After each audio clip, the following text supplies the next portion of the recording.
This is kind of exciting to talk to you guys today because it's your first full-length release, and Ye- you've had some EPs before this, but this is kind of like it's always exciting when someone's got their first album coming out, you know? Yeah, yeah, we're stoked about it too. And it's called Runaway Emotions. It's a nice package. I listened to it the other day. It sounds really good, and here you guys are. You got your rock star cred back there with the brick wall and everything. You look great. Yep. It's actually Cool. where we rehearse. It's a Oh, rehearsal really? room. Yeah.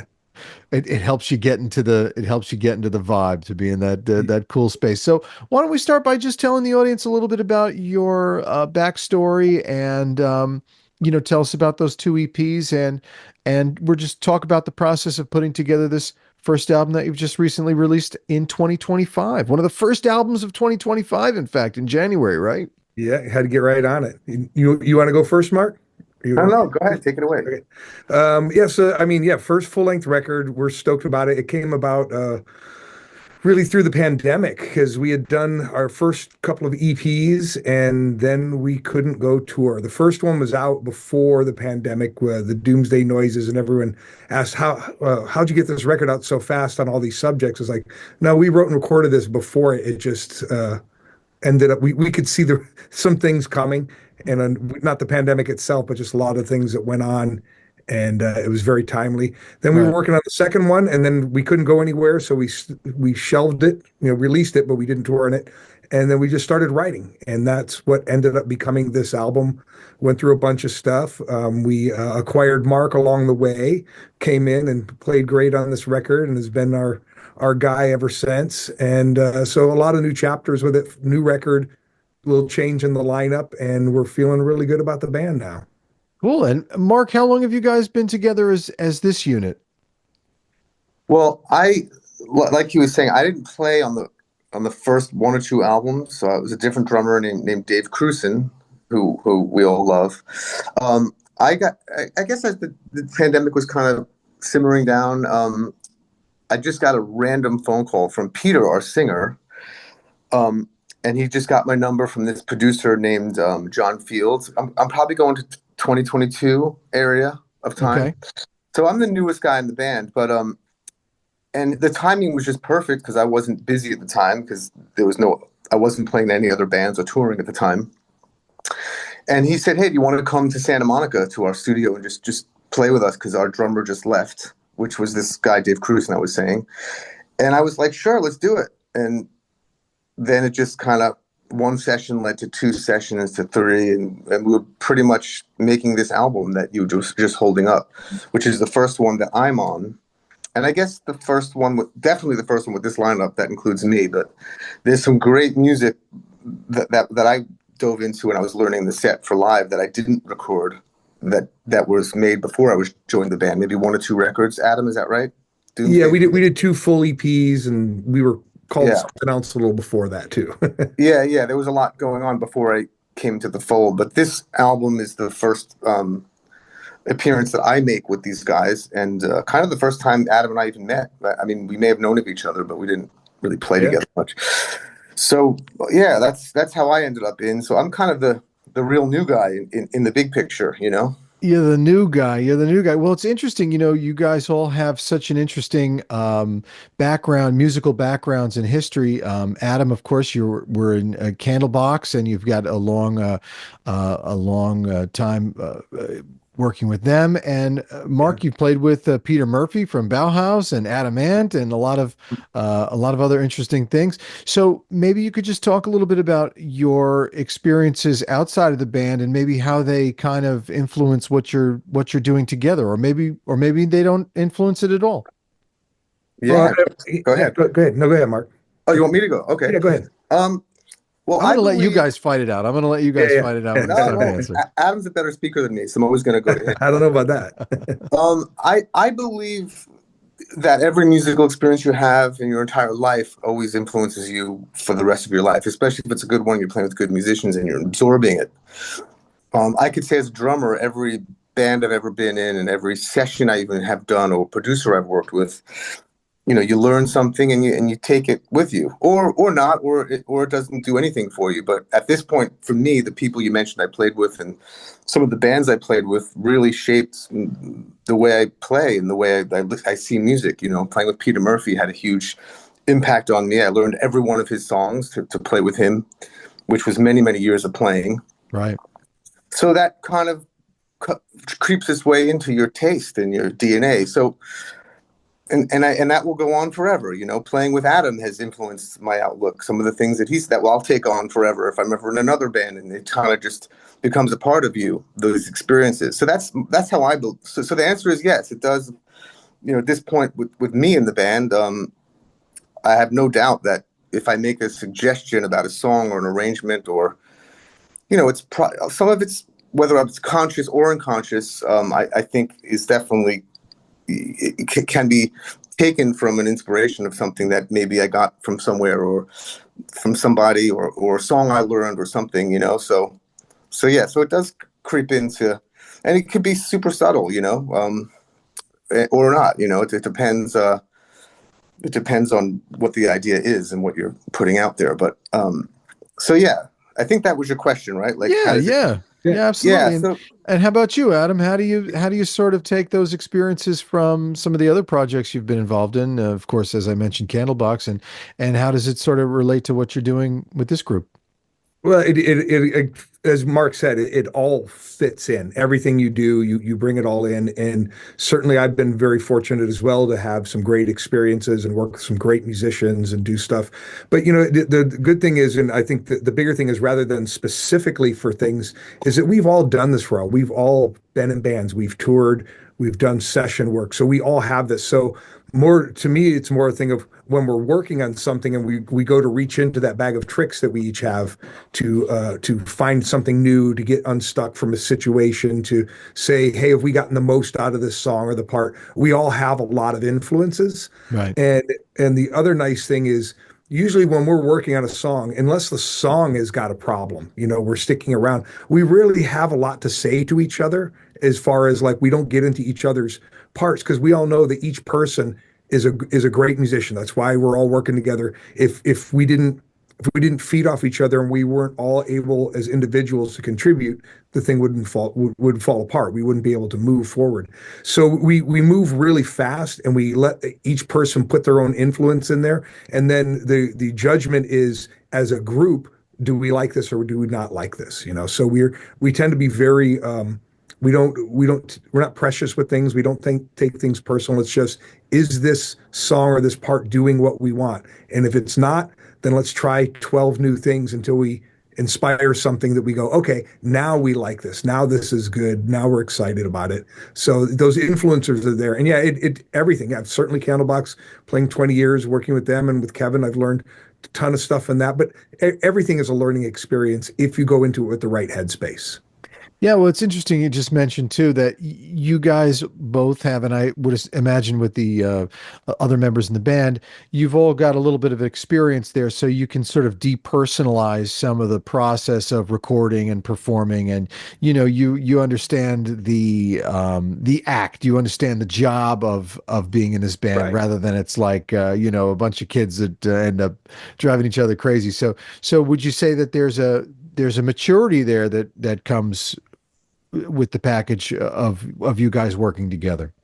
Of course. And I think, like, when I think back, like when I was younger, like in my teens and 20s, I was still a decent player, but I didn't have this history and this experience to pull on. So if I had an idea, I had that idea. And if it was rejected by my bandmates, I was a little butthurt. Like, this is the idea. And if Right. someone said, hey, that's kind of cool, can you do something else? Maybe I didn't have 12 other things that I could pull out of the top of my head and say, how about this? How about that? So you when you only have one or two influence ideas that you can see and hear in your head, you tend to cling to those ideas. When you can pull out another half dozen, at a moment's notice. You're not you don't take them personal. It's like you're a shoe salesman, right? Do these fit? These don't fit. Okay, here I got another one in the back. Let's Here's get this another one, pair. and you go until somebody goes, okay, this is the one I like, and you're okay, then we're done here. Right, And right. that's kind of more how we approach our creative aspect of things, I think. And Mark's like, I couldn't disagree more. I take it very personally when you. I'm No, just no, kidding. it's no, What do you think, Mark? no. He's spot on. There we do have a lot of experience in the band playing, and I think a lot of I guess when you're young, you're filled with insecurity. When you're Mhm. young, and I think that insecurity leads to, oh, my feelings are hurt because my idea didn't work, or no one liked it, or no one liked my song or my drum part, or whatever it may be. I feel with this band, we're way past that. It's like, I'm just, yeah, me personally, I've been past that for a while. Like, I don't really, I could play, for instance, if Peter comes in with a song, I can come with 50 drum parts that will work, speaking of the drums, because that's my role. Sure.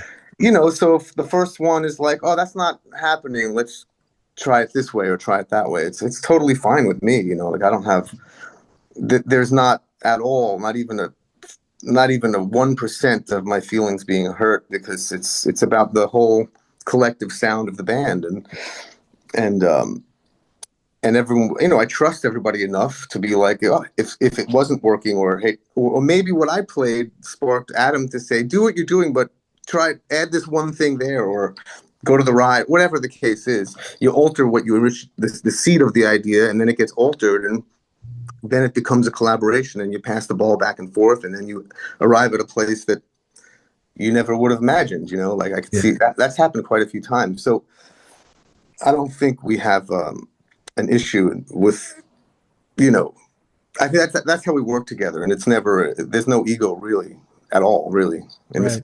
in this band. Well, it's pretty cool. You've got a rhythm section with the bass player from Candlebox and the drummer with Adam Ant. I mean, what could go wrong here? Never thought of it. I forget that. I got to be honest. When we're in the trenches doing it, whether we're on the bus or at sound check or writing music, I don't even think about that. But when you say it, I'm like, oh yeah, that's true. It's an interesting fact that I don't even think about. It's like we're living in the moments, and we forget the backstories. Probably pretty cool. Absolutely. Yeah, Yeah. yeah. But you've got those experiences. Well, speaking of experiences, it's funny. I am finding myself rock and roll. There weren't a lot of rock and roll bands there for a while, and the last few months, I've been talking to more and more people who are just, kind of there almost seems to be, from my own perspective, a little bit of a resurgence, and people wanting to put a band together and tune up a guitar and write some tunes, and I think you guys are certainly one of those people. Maybe you could just talk a little bit about, your thoughts about, and again, maybe this harkens back to what I already asked a little bit, but the difference between getting a band together and really writing some tunes versus a lot of the pop music, which I love pop too, but I do miss some good rock and roll music on the radio. For anybody that's listening to the radio, I'm already dating myself, but you know what I'm trying to Yeah, say. of course. Yeah. No, I But get it. but yeah, tell me about sort of releasing a first album as a rock band in the year 2025. What's it like for you guys? Well, I mean, I think we're just trying to do what we do. Like, it's not like we're not aware of what goes on around us and other bands, but you also can't follow that too much. I think putting together a true band is one of the hardest things to do, because you have to have, 4 or 5 members that can work together and get together, be on the same page, all be of the same basic level of musicianship. You're dealing with all that, and personalities, and life goes on around us too. There's things that come into play, where I think when you get to the pop world, you tend to narrow things down. Usually it's a single person. So it's that one person, it's that one vision, and they have ancillary people around them. So it's two different approaches. With the pop thing, you build with all these other people around, to showcase a person. Where with us, with a band, we're building it all from within. Specifically in our thing, we don't have an outside producer. Brina's our engineer. We produce it and write as a band. We do everything all the way up to the very end. We'll bring in a finishing mixer, to finish up the actual release.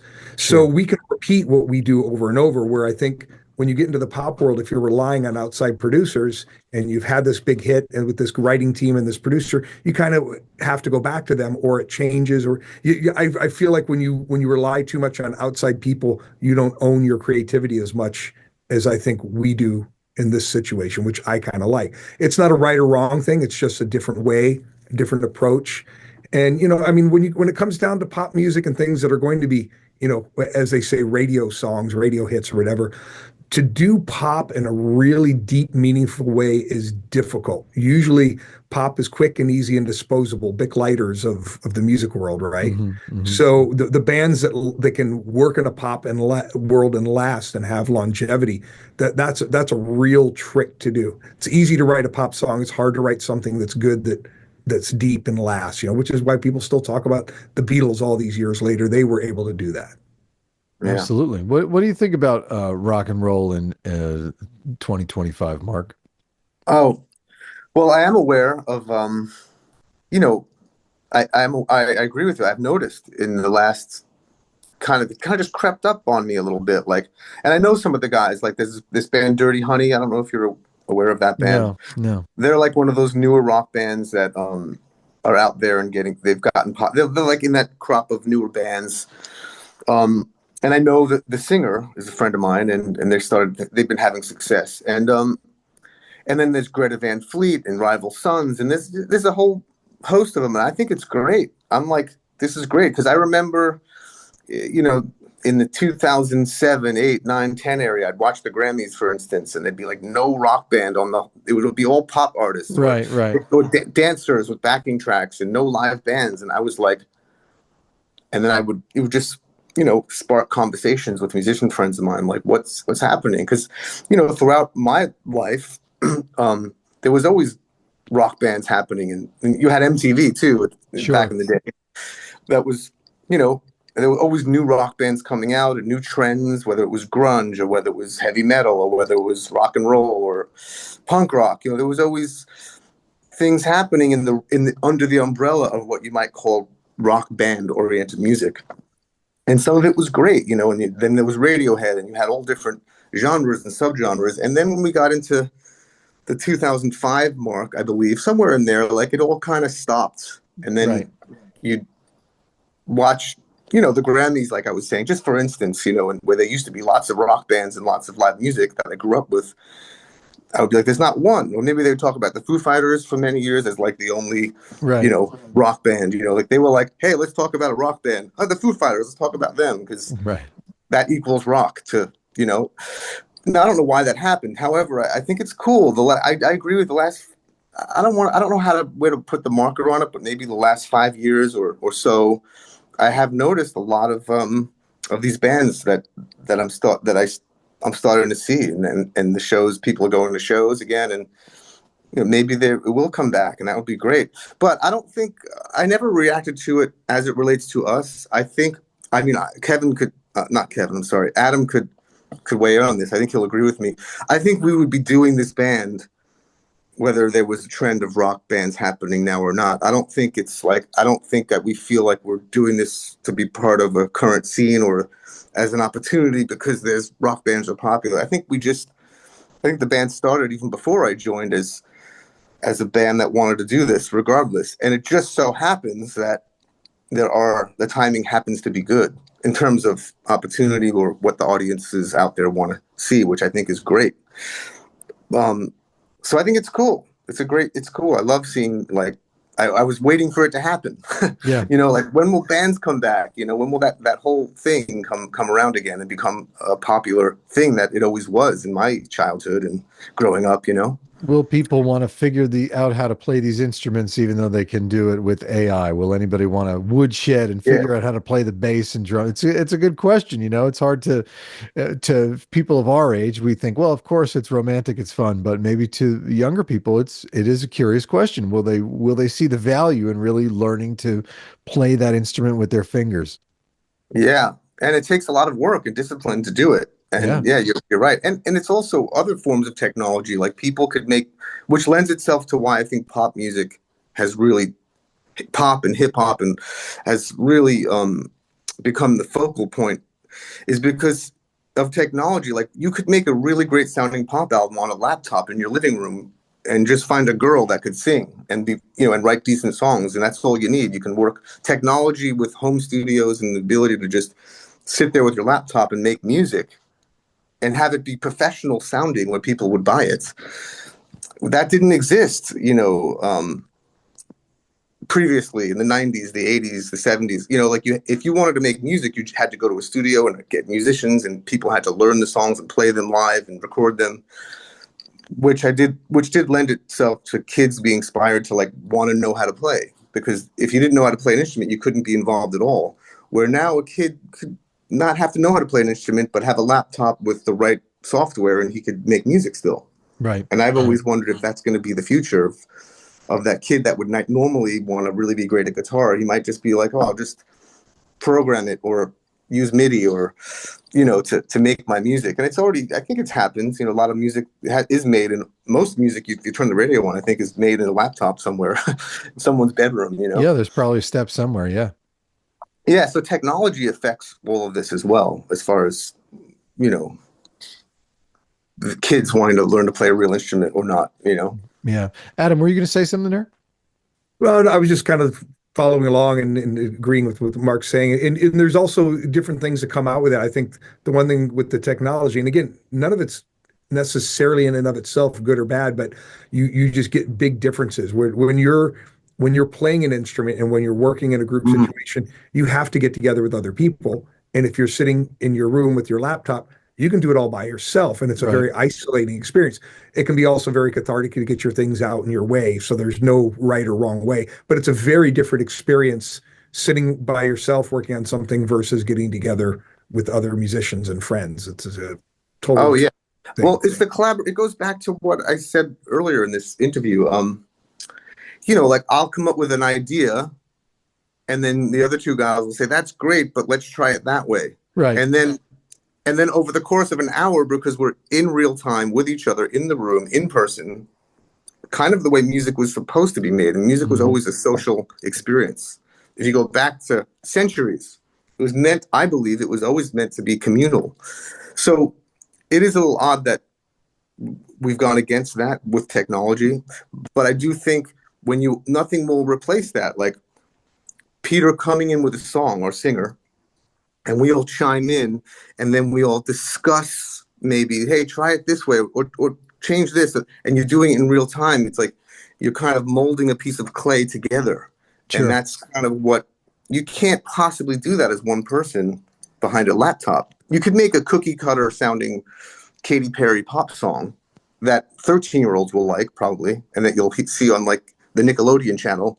But I think the real creativity of the best music ever made was made with people getting their hands dirty together in a room and influencing each other and inspiring one another. And I think that to me is the greatest thing about playing. Yeah, getting that push and pull with different people, different voices, different opinions. It's great. My favorite thing is when, because I'm not a songwriter per se. It's something I want to work on, but I always thought of myself as a drummer first. And my favorite thing, going back to when I first started playing, when I played in the school choir, I accompanied the choir on drums. That was my first gig in 7th grade. I just love when someone presents me with a song and I'm going to write drum parts to it, as complex or as simple as they may be, to lift it up to a high level. And that, to me, I can't do by myself. So my favorite thing is playing with other people. Practicing my instrument by myself is a little boring at times, and I think a lot of musicians would say that it's the best thing is playing with other people, so I'll be doing that forever, playing whatever the trend may be. I'll always play with people and play songs that other people write, and that's what it's about for me personally. It always has been. Yeah, cool. So you've also decided to put this one on vinyl, as I showed a little earlier. And what was the conversation with that? Do you guys have those? I think we're all men of a certain age, so to speak. So we all maybe have a little experience with vinyl. But why don't you tell me about the conversations you had about, hey, if we do this release, we should have a vinyl version. Maybe Adam, you want to tell us what Sure. that talk was like? Yeah. I mean, I think there's part of it that, we remember that obviously that great era, and vinyl does sound fantastic. It's also the packaging is just so nice, the scale of it, you got the gate folds, and it's not a make or break to do it, but you want to have a physical thing, and nobody's making CDs anymore. So if you're going to make physical product, it's going to be vinyl. Right. And it's just a nice thing to have. And I think also as a band, especially for a band like us, where we're, still building our whole thing, and we're kind of more of a very DIY indie band, having those things to sell at the shows, because people love to bring things home from bands that they like, something they can have the music on, something they can get signatures on, something they can remember. So, I mean, a t-shirt and an album are great. And like I say, there's no point in doing a CD. So you want to go with the vinyl. It's expensive. Yeah. It's, the lead time for getting it made is tough. But at the end of the day, it's really the format that's the most talked about, the most striking, the most in demand from fans coming by now. And Mark, you grew up in Long Island, so I imagine if you were Yeah. in Merrick, you must have gone to one of my favorite record stores, Infinity Records Of course. I haven't heard that in ages. Massapequa Park, right?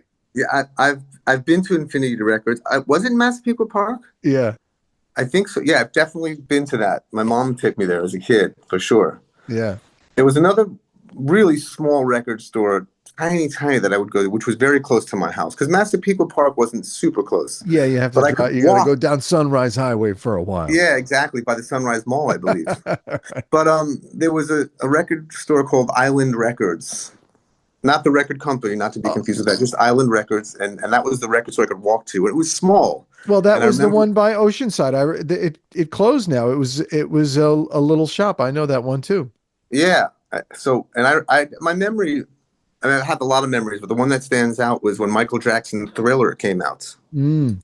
And then the video for, the first long form video that he did, which was Thriller, right? Mm-hmm. I remember buying the vinyl there.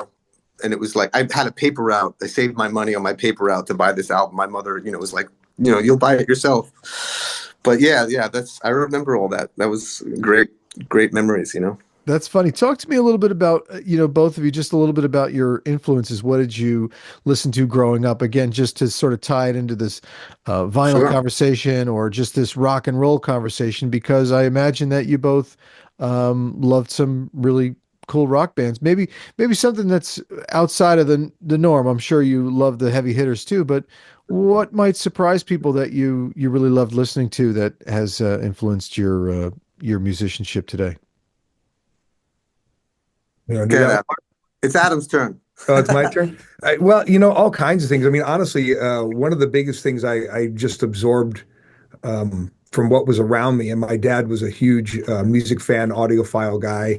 Always had a nice stereo and a massive, vinyl collection. Not quite as big as the one behind you, but it's still a good one.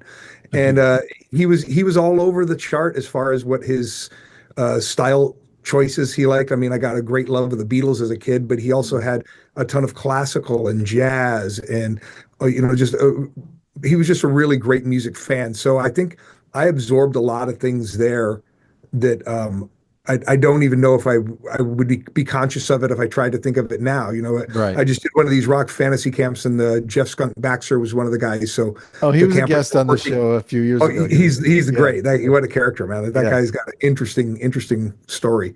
But but like I was at that camp, we were messing around with some songs that my band was going to play, and at one point they were talking about some Steely Dan, Ricky, Don't Lose That Number, and I remember my dad having that record, and I remember hearing that record a million times. I would steal all the what I felt were his really cool records out of his collection. I took his Pink Floyd, I took Alice Cooper, Welcome to My Nightmare out of Hmm. there.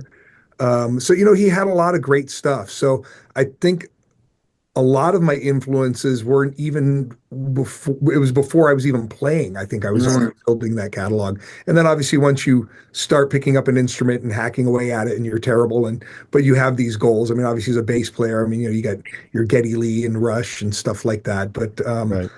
yeah, just I don't know. I've never shied away from the odd stuff as long as it did something and moved me in some way.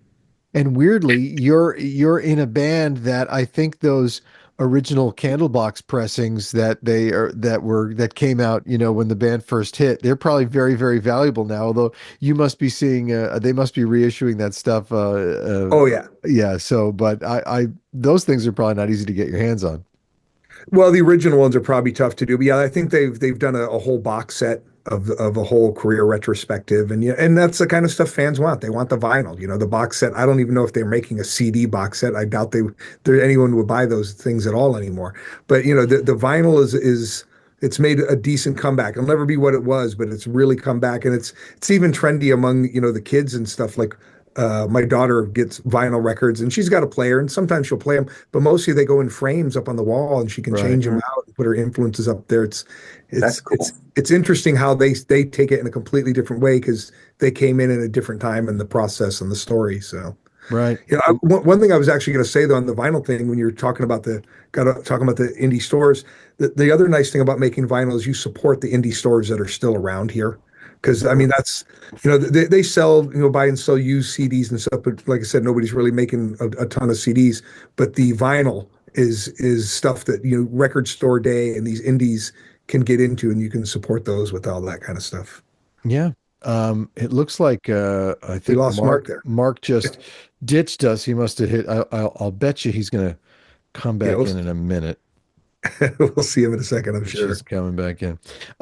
Well, I'll let him back in. But while we're waiting, I was going to ask a little bit about you did mention before you guys produced the album yourselves, really. And Right. again, I think you all come with your own basket of skills from other work that you've done. But maybe you could just talk about the production of this album, how you kind of put it together in the studio. For sure. Yeah. I mean, it's the similar process. We fell into this way of working pretty much from the get-go. There wasn't a lot of debate about it in the beginning about, well, should we work with somebody else? But we found that we could get things done. And our whole thing is we've never gone in with a specific, we want to sound like this or we want to make a thing like this. We just go in and write things. We like this. Cool. Great. Then we'll keep working on it. If this is not good enough, we'll file it away. Get enough collection of songs together that go, all these fit together and these feel like a good theme and usually because you've tracked them all in a relatively same time. But we write a lot more than we release. So it's of the 20 songs we have cooking, which 10 make this record, right? Right. Um, How long were you in the studio doing this one, approximately? well, it kind of broke up. So like I said, the pandemic hit, and we started writing on things. And Dave was still with us, and then he decided that he just being in a touring band wasn't his thing. He didn't want to go do that, so he bowed out. And so then, of course, a couple months go by, we figure out what to do. There was some talk about do we want to even continue with the band because it's hard work. We were in the middle of the Sure. pandemic, nothing coming at us, and then we said, okay, let's work on this and let's try out a couple drummers. And you get excited. We found Mark. You get things moving again. So it drags out. I mean, it probably took us 2 years altogether from the start of this record, which is really long for us. But again, there were a lot of Wow. other circumstantial things around it that we came back to, and we recorded it all, kind of piecemealed it together over time. And then we had this thought once we kind of solidified with Mark in the lineup of let's go back and recut it. So we actually went back and retracked all the same songs. Oh, you're kidding. That's an interesting story. So you had the drum tracks done. And look, Mark is Yes. joining us. Mark Yeah. is Yeah. joining us just in time Yeah. because And he not dropped out. everything. Yeah, Yeah. my lost my connection. So you see me okay and you can hear me? Yeah. Yep. Oh, Yep. great. It's a little different. Well, that's a good segue because you're the same Mark, but you look just a little bit different because it's a different device that you're on. And Mark, maybe I'll just bring you in on this because we were just talking about what parts you retracked on the album from the original recordings. Yeah. So Mark, just real quick, we were talking about how we put the record together, and I'm saying it came out over time, and and Dave left in the mid process, and I know you came in and we finished things, but did we not go back and like pretty much take another stab at most of these songs once we were done with writing? Yeah, we did. We did. It's a bit of a blur because it was pretty intense. Like we started playing, we were like on a daily schedule at one point. Once we decided that I was going to play on the record and be in the band, we were like on a pretty regular schedule. So I don't remember. I think it's a bit of a blur. I don't know. Maybe some of the songs. Yeah. I think the majority of them we kind of went in and just said, hey, let's track these all as a fresh new batch, a cohesive sound, and all that kind of stuff. So yeah. It all dragged out just because so much happened during the process of this time. It took a couple years to get this record done, which for us is incredibly slow. Yeah, that sounds slow. And it sounds like, Mark, have you ever seen those videos where they get a drummer who's like never heard Rage Against the Machine and they start playing a track without the drums on it, and then the drummer just plays what he's thinking, and it's always like really amazing. Like, wow, Steve Jordan just thought of this on the spot, Yeah. Now it's coming back to me a little bit. Like, for example, there's a song called Running Out of Words, which seems to be one of everyone's favorites, one of my favorites. That I feel like I was the first drummer to ever play on that song. I think, because I never heard a demo of that. But then there's a song called Giving It Back that Peter would send me home with, or he'd email me like, here's the demo version of Giving It Back, but we want to re-record it with you. And I would listen to it. I think Dave Cruson was on this demo. And then I would like learn it and then split the difference between like what I would want to play, but keep the stuff that I thought was cool that he did, not change what was cool about it, but maybe morph it. So there was a combination of that going on where I was morphing something that might have been recorded and taking the cool stuff from it. And then there might have been a song like Running Out of Words, which I think was starting from scratch because we were like really arranging that together as like a new song. So I think there was a combination of the two, but I have seen those videos that you were mentioning. It's so interesting, right? To see how different the song is with a different drummer that never heard the song. Yeah, it's really amazing when they do that. I can't believe it when they do that. Well, very cool. And what else should people know about this album that you've just spent a lot of time on, as you're explaining? What do you hope people understand about the process of putting this together and the writing and the hard work that you put in? What are you hoping people take away from this project? Well, I would say first and foremost, I just hope people like it. I mean, we've done our part. Once the record's done, we're out of the game, so to speak. We go out and perform it, but it's up to people to decide if they resonate with it or not. But I think as far as understanding who and what we are, live, we don't play to any tracks. We're a 5-piece band. We do it all ourselves. And when we write and record, we try to do the same thing. The one thing we add afterwards is usually the keyboards, and we'll find some guitar parts, and overdubs. But when we write and record as a band, it's, bass, drums, and 2 guitars and a vocal. And so because we write and record that way, when we play live, everyone goes, wow, you sound like the record. I mean, I don't think we sound exactly like the record, but we do sound enough like the record because that's what we did. So it's not a stretch for us. We're not trying to fit into something that was crafted and then try to replicate it. We are just doing what we do. Right.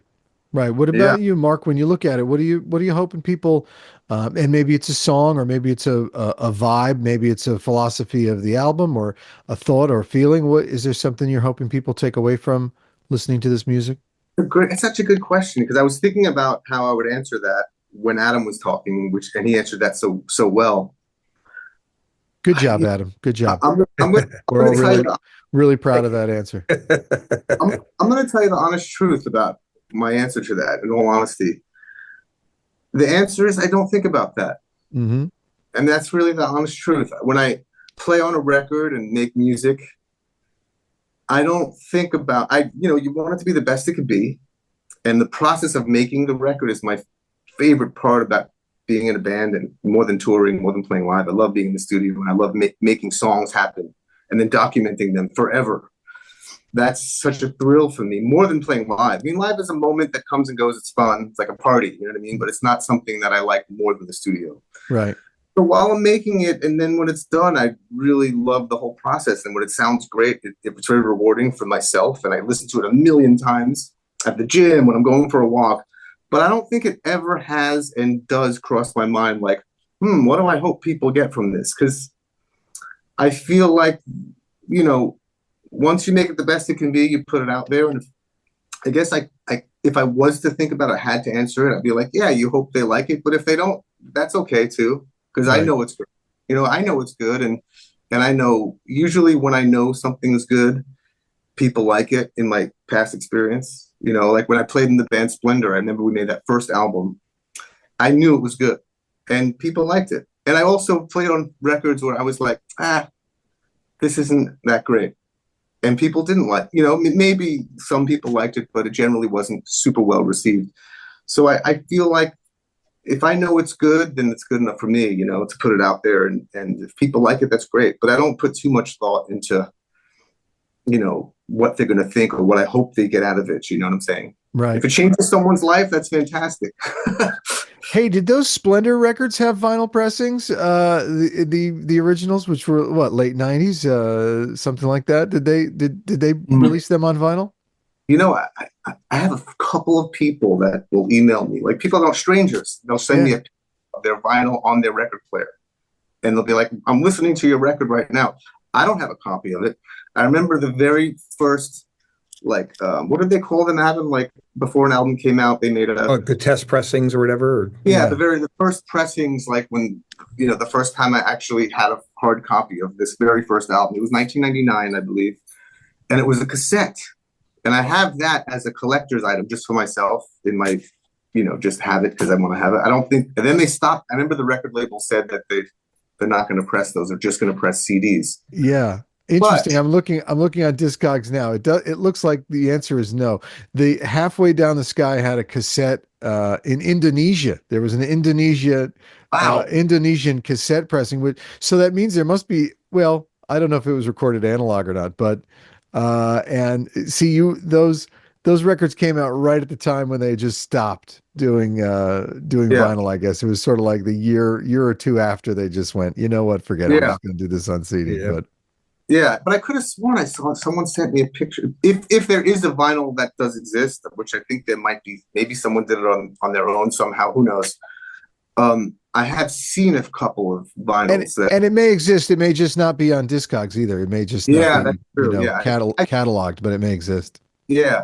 I would love to have that on vinyl. Wow, especially that first album, because that was my first really big thing I ever did. Something about that first album is lives with me forever because it was such a, for a 22-year-old kid, it was pretty incredible to make at that time. And what was going on in New York at the time, and life in general was going by really fast. And I was, it's almost like I grew up in that band, and that was my first major growing experience. So that record in particular would be great to have on vinyl. Well, Adam's going to connect you with the guys that did the reissues of the Candlebox records, there you go. and you can reissue them, and they'll live. They'll be. That would be great. No, that would be really. I'll just get one for myself. Right. Keep in my collection, just for myself. That would be fun. Well, press an extra one for me too, so I can put it back. Oh, that's right. Yeah, so those, I can't tell from my angles. Those are all albums. Those are all vinyl albums. Yep, they're all records. Yep. Everything's back here. Adam Ant is back here. All your buddies are back here. I got some Bauhaus back here.